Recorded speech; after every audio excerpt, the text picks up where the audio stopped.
దీనికి సంబంధించి ఆంధ్రప్రదేశ్కి సంబంధించిన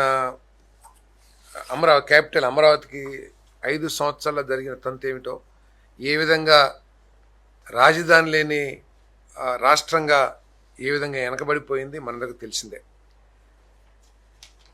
మరి 2014-19 మధ్యలో అమరావతిని రాజధానిగా ఏర్పాటు చేసినా కూడా తర్వాత వచ్చిన ప్రభుత్వం రాజకీయ దుక్తతో కానివ్వండి, రాజకీయ కక్షతో కానివ్వండి, లేకపోతే ప్రాంతం మీద కక్షతో కానివ్వండి, డీసెంట్రలైజ్ పేరు మీద ఏపీసీఐడి యాక్ట్ని రిపీల్ చేసి రాజధానిని 3 రాజధానులు అనే కొత్త నినాదాన్ని తీసుకొచ్చి ఏ ఒక్క రాజధాని కూడా పూర్తి చేయకోకుండా పూర్తిగా రాష్ట్రాన్ని అన్యాయం చేసిన విషయం అందరికీ తెలిసిందే. కాబట్టి మనం క్యాబినెట్ కూడా పోయినసారి 2025లో